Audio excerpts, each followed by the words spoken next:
നമസ്കാരം. ഒരുപാട് കുടുംബങ്ങളെ തകർത്ത് കളഞ്ഞ വില്ലനാണ് സംശയരോഗം. അതിൻ്റെ പേരിൽ മാനസിക പിരിമുറുക്കം അനുഭവിക്കുന്ന ഒരുപാട് ഭാര്യ ഭർത്താക്കന്മാരുണ്ട്. ഭാര്യയ്ക്ക് ഭർത്താവിനെ സംശയം, ഭർത്താവിന് ഭാര്യയെ സംശയം. സംശയരോഗത്തിൻ്റെ പേരിൽ നടക്കാത്ത പീഡനങ്ങളും മർദ്ദനങ്ങളും കുലുമാലുകളുമില്ല. കൊലപാതകങ്ങൾക്ക് വരെ സംശയരോഗം കാരണമാകുന്നുണ്ട്. മരിച്ചില്ലെങ്കിലും ചത്ത കണക്കിന് ജീവിക്കുന്ന എത്രയെങ്കിലും കുടുംബങ്ങളുണ്ട്. സംശയരോഗം ഒരു മനോരോഗമാണ്. അതിൻ്റെ സൈക്കോളജിക്കൽ സംഗതികളിലേക്കല്ല നമ്മൾ പോകുന്നത്. സംശയരോഗിയായ ഭാര്യയിൽ നിന്ന് അല്ലെങ്കിൽ സംശയരോഗിയായ ഭർത്താവിൽ നിന്ന് എങ്ങനെ വിവാഹമോചനം നേടാം എന്നാണ് നമ്മൾ പരിശോധിക്കുന്നത്. അതിൻ്റെ നിയമവശങ്ങളാണ് നമ്മൾ നോക്കുന്നത്. അഥവാ സംശയരോഗം വിവാഹമോചനത്തിന് ഒരു കാരണമാകുമോ? അതിനു മുമ്പ് ഈ ചാനൽ ആദ്യമായി കാണുന്നവർ സബ്സ്ക്രൈബ് ചെയ്യാൻ മറക്കരുതെന്ന് അപേക്ഷിക്കുന്നു. നിയമവുമായി ബന്ധപ്പെട്ട് തുടർന്ന് വരുന്ന വീഡിയോകൾ അപ്പോൾ നിങ്ങളുടെ ഫീഡിൽ കിട്ടുന്നതിന് ബെൽ ബട്ടൺ കൂടി അമർത്തുക. അഭിപ്രായങ്ങൾ കമൻ്റായി അറിയിക്കുക.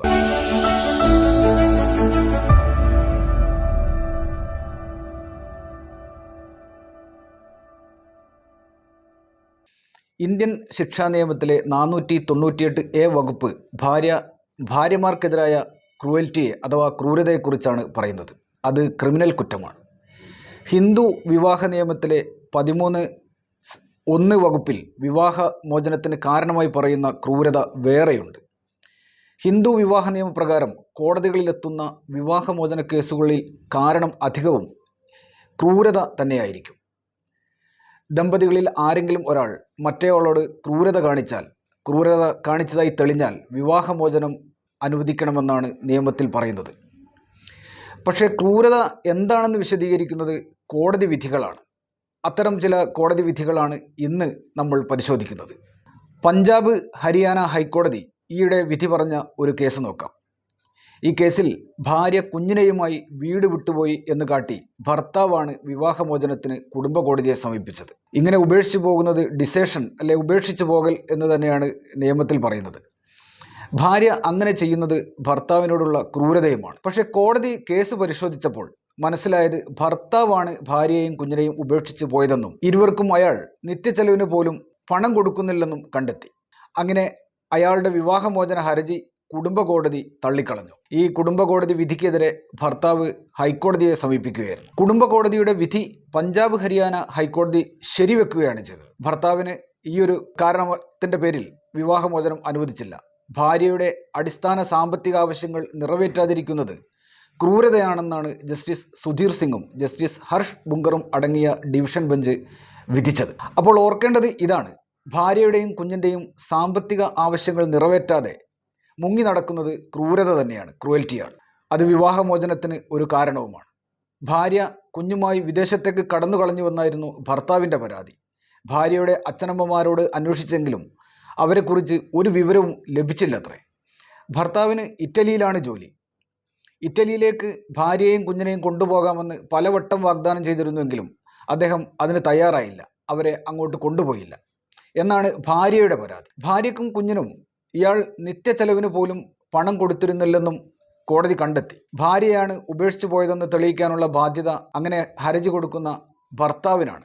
അത് തെളിയിക്കാൻ ഭാര്യ ഇയാളെ ഉപേക്ഷിച്ചു പോയെന്ന് തെളിയിക്കാൻ ഈ കേസിൽ ഭർത്താവിന് സാധിച്ചതുമില്ല. മറ്റൊരു കേസ് നോക്കാം. ആ കേസിൽ വൃദ്ധയായ മാതാവിനെയും മാനസിക വെല്ലുവിളികളുള്ള പെങ്ങളെയും ഉപേക്ഷിച്ച് തൻ്റെ കൂടെ മറ്റൊരിടത്തേക്ക് മാറി താമസിക്കാൻ ഭർത്താവിനെ നിർബന്ധിക്കുന്നത് ക്രൂരതയാണെന്ന് അതും പഞ്ചാബ് ഹരിയാന ഹൈക്കോടതി തന്നെയാണ് വിധിച്ചത്. ഈ കേസിൽ ഭർത്താവിൻ്റെ മാതാവിന് 75 വയസ്സ് പ്രായമുണ്ട്. വൃദ്ധയായ ഈ മാതാവിനെയും മാനസികമായി നല്ല സുഖമില്ലാത്ത സഹോദരിയെയും ഉപേക്ഷിച്ച് തന്നോടൊപ്പം വന്ന് താമസിക്കണമെന്നാണ് ഭാര്യ വാശി പിടിച്ചത്. അത് ഹിന്ദു വിവാഹമോചന നിയമത്തിലെ നേരത്തെ പറഞ്ഞ വകുപ്പ് പ്രകാരം ക്രൂരതയാണെന്ന് കോടതി കണ്ടെത്തി. ഭർത്താവിന് വിവാഹമോചനം അനുവദിച്ച കുടുംബ കോടതിയുടെ വിധി ഹൈക്കോടതി ശരിവെച്ചു. കുടുംബജീവിതം ആരംഭിക്കുമ്പോൾ ദമ്പതികൾ ഇരുവരും കുടുംബജീവിതത്തിൻ്റെ താളം നിലനിർത്താനും കുട്ടികളുമായി സന്തോഷത്തോടെ ജീവിക്കാനും വ്യക്തിപരമായ സ്വാതന്ത്ര്യത്തിൽ ചിലതൊക്കെ ത്യജിക്കേണ്ടി വരും അല്ലെങ്കിൽ മാറ്റിവെക്കേണ്ടി വരും എന്നാണ് കോടതി നിരീക്ഷിച്ചത്. വിവാഹമോചനം റദ്ദാക്കണമെന്നാവശ്യപ്പെട്ട് ഭാര്യ നൽകിയ ഹർജി കോടതി തള്ളിക്കളയുകയും ചെയ്തു. 2016 മുതൽ ഇരുവരും വേർപിരിഞ്ഞാണ് താമസിക്കുന്നത്. തൻ്റേതായ കാരണം കൊണ്ടാണ് ഭാര്യ വേറിട്ട് താമസിക്കുന്നതും. വിട്ടുവീഴ്ച ചെയ്ത് അവർക്ക് ഭർത്താവിനോടൊപ്പം താമസിക്കാവുന്നതേ ഉള്ളൂ. അതിനവർ തയ്യാറായിട്ടില്ല. ദമ്പതികൾക്കിടയിൽ വൈകാരിക ബന്ധം നഷ്ടപ്പെട്ടു പോയതായും കോടതി നിരീക്ഷിച്ചു. വിവാഹമോചനം ശരിവെച്ചെങ്കിലും ഭാര്യയ്ക്ക് 5 ലക്ഷം രൂപ ഇടക്കാല ജീവനാംശം നൽകാൻ ഈ കേസിൽ കോടതി വിധിച്ചിട്ടുണ്ട്. മറ്റൊരു കേസ്, ഭാര്യ ഭർത്താവിനെയോ അല്ലെങ്കിൽ ഭർത്താവ് ഭാര്യയ്ക്കെതിരെയോ കാര്യമില്ലാത്ത വിവാഹേതര ബന്ധം ആരോപിക്കുന്നതും ക്രൂരതയാണ്. ഡൽഹി ഹൈക്കോടതിയാണ് ഈ നിരീക്ഷണം നടത്തിയത്. അടിസ്ഥാനരഹിതമായ ആരോപണങ്ങൾ ഉന്നയിക്കുകയും കുട്ടികളെപ്പോലും നിരാകരിക്കുകയും ചെയ്യുന്നത് അങ്ങേയറ്റത്തെ ക്രൂരതയാണെന്നാണ് കോടതി വിധിയിൽ വ്യക്തമാക്കിയത്. ഈ കേസിൽ ഭർത്താവാണ് ഭാര്യയ്ക്കെതിരെ പരപുരുഷ ബന്ധം ആരോപിച്ചത്. ഭാര്യയുടെ ക്രൂരത കാരണം വിവാഹമോചനം വേണമെന്ന് ആവശ്യപ്പെട്ടാണ് ഇയാൾ കുടുംബ കോടതിയെ സമീപിച്ചത്. ഭാര്യയ്ക്ക് അന്യപുരുഷന്മാരുമായി ബന്ധമുണ്ടെന്ന് തെളിയിക്കാൻ ഭർത്താവിന് പക്ഷേ സാധിച്ചില്ല. കോടതിയിൽ അത് അദ്ദേഹത്തിന് തിരിച്ചടിയായി. അടിസ്ഥാനമില്ലാത്ത അത്തരം ആരോപണങ്ങൾ ഭാര്യയുടെ വ്യക്തിത്വത്തിനും അഭിമാനത്തിനും സാമൂഹിക പദവിക്കുമെതിരായ കയ്യേറ്റമാണെന്നാണ് കുടുംബ കോടതി നിരീക്ഷിച്ചത്. വിവാഹമോചന ഹർജി തള്ളിയ കുടുംബ കോടതിയുടെ വിധി ഹൈക്കോടതി ശരിവെക്കുകയും ചെയ്തു. ഭർത്താവിൻ്റെ തൊഴിൽപരമായ അന്തസ്സിന് കളങ്കമേൽപ്പിക്കാനും സാമ്പത്തിക സുരക്ഷിതത്വം തകർക്കാനും ഉദ്ദേശിച്ച് ഭർത്താവ് ജോലി ചെയ്യുന്ന സ്ഥാപനത്തിൻ്റെ ഉടമയെ വിളിച്ച് അയാളെക്കുറിച്ച് അപവാദം പറയുന്നതും ക്രൂരതയാണ്. ഡൽഹി ഹൈക്കോടതിയാണ് ഈയിടെ ഒരു വിധിന്യായത്തിൽ ഇക്കാര്യം വ്യക്തമാക്കിയത്. ജസ്റ്റിസുമാരായ സുരേഷ് കുമാർ കൈത്തും നീന ബൻസാൽ കൃഷ്ണയും അടങ്ങിയ ബെഞ്ചാണ് ഈ വിധി പുറപ്പെടുവിച്ചത്. ഭർത്താവ് തന്നെയും കുഞ്ഞിനെയും ഉപേക്ഷിച്ചു പോയെന്നും ഭർത്താവും അയാളുടെ മാതാപിതാക്കളും മോശമായി പെരുമാറി എന്നുമാണ് ഭാര്യയുടെ പരാതി. അവരുടെ വാദം അതായിരുന്നു. എന്നാൽ ഈ വാദം തെളിയിക്കാൻ വിചാരണ വേളയിൽ ഭാര്യ ക്രോസ് വിസ്താരത്തിന് ഹാജരായില്ല. അടിസ്ഥാനമില്ലാതെ പരസ്ത്രീ ബന്ധം ആരോപിക്കുക, ജോലി ചെയ്യുന്ന തൊഴിൽ സ്ഥാപനത്തിൻ്റെ ഉടമയ്ക്കും ഭർത്താവിൻ്റെ അച്ഛനും മോശമായ മെസ്സേജുകൾ അയക്കുക, ഇതൊക്കെ ഹിന്ദു വിവാഹ നിയമത്തിലെ സെക്ഷൻ 13(1) പറയുന്ന ക്രൂരതയായി കണക്കാക്കുമെന്ന് ഈ കേസിലും കോടതി വ്യക്തമാക്കി. മറ്റൊരു കേസ്, ഭാര്യ അവരുടെ മാതാപിതാക്കളെ സാമ്പത്തികമായി സഹായിക്കുന്നതിനെ ഭർത്താവ് എതിർക്കുന്നതും ക്രൂരതയാണ്. അതും വിവാഹമോചനത്തിനുള്ള ഒരു കാരണമാണ്. മധ്യപ്രദേശ് ഹൈക്കോടതിയാണ് ഒരു വിധിയിൽ ഇക്കാര്യം വ്യക്തമാക്കിയത്. കുടുംബ കോടതി ഭാര്യയ്ക്ക് അനുവദിച്ച വിവാഹമോചന ഉത്തരവിനെതിരെ ഭർത്താവ് സമർപ്പിച്ച അപ്പീലാണ് ഈ കേസിൽ കോടതി പരിഗണിച്ചത്. ഇക്കേസിൽ ഭർത്താവ് ഭാര്യ ജോലി ചെയ്യുന്ന സ്ഥാപനത്തിൽ വിളിച്ച് തൻ്റെ സമ്മതമില്ലാതെ എങ്ങനെ ഭാര്യയെ ജോലിക്ക് വെക്കുമെന്ന് തൊഴിലുടമയോട് ചോദിക്കുകയാണ്. അതും ക്രൂരതയാണെന്ന് കോടതി വ്യക്തമാക്കി. ജസ്റ്റിസുമാരായ രോഹിത് ആര്യയും സഞ്ജീവ് എസ് കൊൽഗോവങ്കറും അടങ്ങിയ ബെഞ്ചിൻ്റേതാണ് ഈ വിധി. ഭാര്യയെ അടിമയാക്കി വെക്കുന്ന, അവരുടെ വ്യക്തിത്വം നശിപ്പിക്കുന്ന ഈ പ്രവണത, ഈ സ്വഭാവം ക്രൂരതയായി കണക്കാക്കും. കഴിഞ്ഞ 15 വർഷമായി ഈ കേസിലെ ഭാര്യയും ഭർത്താവും വേർപിരിഞ്ഞാണ് ജീവിക്കുന്നത്. ഭാര്യയാണ് ഭർത്താവിനെതിരെ വിവാഹമോചനത്തിന് കുടുംബ കോടതിയെ സമീപിച്ചത്. ഭാര്യ ഡോക്ടറാണ്. ഭർത്താവിന് സ്വന്തമായി ജോലിയോ വരുമാനമോ ഇല്ലെന്നും തൻ്റെ വരുമാനം ഉപയോഗിച്ച് ആഡംബര ജീവിതം നയിക്കുകയാണ് ഭർത്താവ് എന്നുമാണ് ഭാര്യയുടെ പരാതി. തൻ്റെ വരുമാനം കണ്ടുകൊണ്ട് മാത്രമാണ് ഈ കേസിൽ ഭർത്താവ് വിവാഹബന്ധം തുടരുന്നതെന്നും ഭാര്യയുടെ ഹർജിയിൽ പറയുന്നുണ്ട്. വിവാഹം കഴിഞ്ഞ ഉടനെ തന്നെ ഭാര്യയുടെ മാതാപിതാക്കളുമായുള്ള ബന്ധം ഉപേക്ഷിക്കാൻ ഭർത്താവ് ഭാര്യയെ നിർബന്ധിച്ചു. ഭാര്യയുടെ സാമ്പത്തിക ഇടപാടുകൾ നിയന്ത്രിക്കുകയും വീടിന് പുറത്ത് ജോലിക്ക് പോകുന്നത് വിലക്കുകയും ചെയ്തു. അടുത്ത കേസിൽ യാതൊരു കാരണവുമില്ലാതെ ഇടയ്ക്കിടെ ഭർത്താവിനെ ഉപേക്ഷിച്ചു പോകുന്ന ഭാര്യയാണ് പ്രശ്നം. അങ്ങനെ പോകുന്നത് ഭാര്യ ഭർത്താവിനോട് ചെയ്യുന്ന ക്രൂരതയാണെന്ന് ഡൽഹി ഹൈക്കോടതി വിധിച്ചു. ഈ കേസിൽ ഭാര്യയും ഭർത്താവും വിദ്യാസമ്പന്നരാണ്, ഡോക്ടർമാരാണ്. ഭാര്യയ്ക്ക് തോന്നുമ്പോൾ അവർ ഭർത്താവിനെ വിട്ടിട്ട് പോകും, തോന്നുമ്പോൾ തിരിച്ചു വരും. വിവാഹത്തിന് ശേഷം 6 തവണയാണ് ഭാര്യ ഈ വിധത്തിൽ ഭർത്താവിനെ ഉപേക്ഷിച്ചു പോയത്. ഭാര്യയുടെ ഇത്തരം ചെയ്തികൾ ക്രൂരതയാണെന്ന് ഡൽഹി ഹൈക്കോടതി വിധിന്യായത്തിൽ വ്യക്തമാക്കി. ഹിന്ദു വിവാഹ നിയമത്തിൽ പറയുന്ന ഡെസേഷൻ അഥവാ ഉപേക്ഷിച്ചു പോകൽ എന്ന വകുപ്പിലും ഇത് പെടുമെന്ന് കോടതി വ്യക്തമാക്കി. ജസ്റ്റിസുമാരായ സുരേഷ് കുമാർ കൈത്തും നീന ബൻസൽ കൃഷ്ണയും അടങ്ങുന്ന ബെഞ്ച് തന്നെയാണ് ഈ വിധിയും പുറപ്പെടുവിച്ചത്. അടുത്ത കേസിൽ ഇന്ത്യൻ ശിക്ഷാ നിയമത്തിലെ 498A പറയുന്ന ക്രൂരതയാണ് വിഷയം. അതായത് അമ്മായിയമ്മ മരുമകളുടെ വീട്ടുജോലികളെ കുറ്റം പറയുന്നത് ഈ വകുപ്പ് പ്രകാരം ക്രൂരതയാണോ എന്നാണ് കോടതി പരിശോധിച്ചത്. തൻ്റെ ജോലികളെ അമ്മായിയമ്മ കുറ്റം പറയുന്നുവെന്നായിരുന്നു മരുമകളുടെ പരാതി. വേറെയും പരാതികളുണ്ട്. ഭർത്താവും ഭാര്യയും തമ്മിൽ വഴക്കിടുമ്പോൾ അമ്മായിയമ്മ പ്രശ്നത്തിൽ ഇടപെടുന്നില്ല. അമ്മായിയമ്മ തന്നോട് ഇഷ്ടവും സ്നേഹവും കാണിക്കുന്നില്ല. വീട്ടുജോലികളെ അമ്മായിയമ്മ കുറ്റം പറയുന്നത് വിശാല ഭാവനയിൽ പോലും ക്രൂരതയായി കണക്കാക്കാൻ പറ്റില്ലെന്നാണ് ഈ കേസിൽ കോടതി പറഞ്ഞത്. മാത്രമല്ല, ഭാര്യയും ഭർത്താവും തമ്മിലുള്ള വ്യക്തിപരമായ വഴക്കുകളിൽ അമ്മായിയമ്മ ഇടപെടാതിരിക്കുന്നതും ക്രൂരതയായി കണക്കാക്കാൻ പറ്റില്ലെന്ന് കോടതി പറഞ്ഞു. ഇഷ്ടവും സ്നേഹവും ഇല്ലാത്തതും 498A പ്രകാരമുള്ള ക്രൂരതയാകില്ല. മധ്യപ്രദേശ് ഹൈക്കോടതിയിലെ ജസ്റ്റിസ് ഗുർപാൽ സിംഗിന്റെ ബെഞ്ചാണ് ഈ കേസിൽ വിധി പറഞ്ഞത്. കേസിലെ FIR റദ്ദാക്കാനുള്ള അമ്മായിയമ്മയുടെ ഹർജി ഹൈക്കോടതി അനുവദിച്ചു.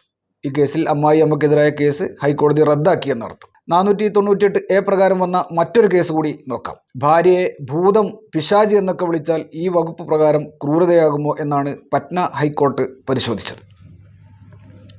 കുടുംബ വഴക്കുകൾക്കിടെ ഭാര്യയും ഭർത്താവും മോശം വാക്കുകൾ ഉപയോഗിക്കുന്ന സംഭവങ്ങൾ ഉണ്ടാകാമെന്നും അത്തരം വാക്കുകൾ പ്രയോഗിക്കുന്നതും ക്രൂരതയായി കണക്കാക്കാനാകില്ല എന്നുമായിരുന്നു ജസ്റ്റിസ് വിവേക് ചൗധരിയുടെ ബെഞ്ച് വിധിച്ചത്.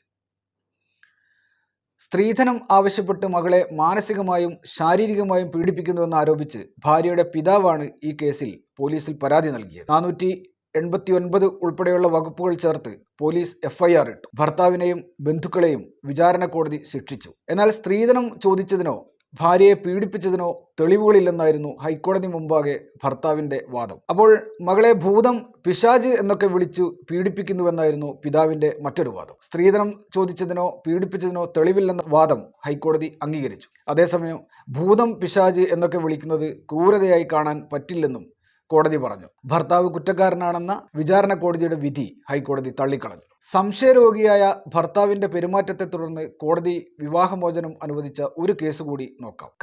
കർണാടക ഹൈക്കോടതി മുമ്പാകെയാണ് ഈ കേസ് വന്നത്. ഈ കേസിലെ ദമ്പതികൾ 2013 മാർച്ച് 31 വിവാഹം കഴിച്ചത്. വിവാഹത്തിന് ശേഷം ഭാര്യ എഞ്ചിനീയറിംഗിൽ ബിരുദാനന്തര ബിരുദം നേടി, ഉന്നത ജോലിയും നേടി.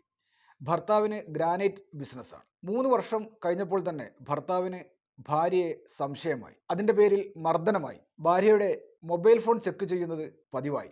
ഭർത്താവിൻ്റെ കൂടെ ജീവിക്കാൻ കഴിയില്ലെന്ന് കണ്ടപ്പോൾ 2017 മുതൽ ഭാര്യ അമ്മൂമ്മയോടൊപ്പം മാറി താമസിക്കാൻ തുടങ്ങി. ഭർത്താവിൻ്റെ ആരോപണം വേറെയാണ്. എഞ്ചിനീയറിംഗിൽ ബിരുദാനന്തര ബിരുദം നേടിയതിനു ശേഷം ഭാര്യ അതിഭയങ്കരമായ മേധാവിത്വം കാണിക്കാൻ തുടങ്ങി എന്നാണ് അദ്ദേഹത്തിൻ്റെ പരാതി. താമസം ഭാര്യയുടെ അമ്മ വീട്ടിലേക്ക് മാറണമെന്ന് ഭാര്യ വാശി പിടിക്കുകയും ചെയ്തു. തൻ്റെ മാതാപിതാക്കൾക്ക് പ്രായമായതുകൊണ്ട് അത് പറ്റില്ലെന്ന് ഭർത്താവും പറഞ്ഞു. തൻ്റെ സ്വന്തം വീട്ടിൽ ഭാര്യയോടൊപ്പം താമസിക്കുന്നതിന് വിരോധമില്ലെന്നും ഭർത്താവ് പറഞ്ഞു. ഭാര്യയുടെ ചാരിത്രത്തെ താൻ സംശയിക്കുന്നുവെന്ന ആരോപണം അദ്ദേഹം നിഷേധിക്കുകയും ചെയ്തു. എന്നാൽ ക്രോസ് വിസ്താരത്തിൽ ഭർത്താവ് കുടുങ്ങി. ഭാര്യയ്ക്ക് കൂടെ ജോലി ചെയ്യുന്ന ഒരാളുമായി ബന്ധമുണ്ടെന്നും അയാളെ വിവാഹം കഴിക്കാനാണ് ഇപ്പോൾ ഈ വിവാഹമോചനം തേടുന്നതെന്നും അയാൾ ക്രോസ് വിസ്താരത്തിൽ പറയേണ്ടി വന്നു. ഇത് ഭർത്താവിൻ്റെ സംശയം മാത്രമാണെന്ന് കോടതി കണ്ടെത്തി.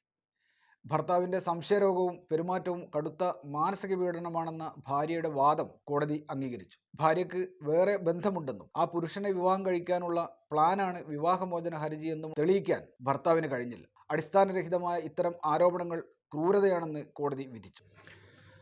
അപ്പോൾ പറഞ്ഞു വന്നത് ഇതാണ്: സംശയത്തിൻ്റെ പേരിൽ ഭർത്താവിൻ്റെ ഓഫീസിൽ വിളിച്ച് ഭർത്താവിനെക്കുറിച്ച് അപവാദങ്ങൾ പറയുന്നത് ക്രൂരതയാകും. മറിച്ച് ഭാര്യയുടെ ഓഫീസിൽ വിളിച്ച് ഭാര്യയുടെ കുറ്റം പറയുന്നതും ക്രൂരതയാണ്. വൃദ്ധരായ മാതാപിതാക്കളെ ഉപേക്ഷിക്കാൻ നിർബന്ധിക്കുന്നത് ഭാര്യയാണെങ്കിലും ഭർത്താവാണെങ്കിലും അതും ക്രൂരതയാണ്. ഭാര്യയ്ക്ക് സാമ്പത്തിക പിന്തുണകൾ നൽകാതിരിക്കുന്നതും ക്രൂരതയാണ്. മാതാപിതാക്കളെ സഹായിക്കുന്നതിനെ എതിർത്താൽ, അതായത് ഭാര്യ ഭർത്താവിൻ്റെ മാതാപിതാക്കളിൽ നിന്ന് അകറ്റാൻ ശ്രമിക്കുന്നതും തിരിച്ചും ക്രൂരതയാണ്. ഭാര്യയെ പിശാച് എന്ന് വിളിക്കുന്നത്, ഭൂതം എന്ന് വിളിക്കുന്നതൊന്നും ക്രൂരതയാകില്ല. മരുമകളുടെ ജോലിയെ കുറ്റം പറയുന്നതും ക്രൂരതയല്ല. ഇതൊക്കെ വിവിധ ഹൈക്കോടതി വിധികളുടെ അടിസ്ഥാനത്തിലാണ് നമ്മൾ പരിശോധിച്ചത്. വീണ്ടും മറ്റൊരു വീഡിയോയുമായി കാണാം. നന്ദി, നമസ്കാരം.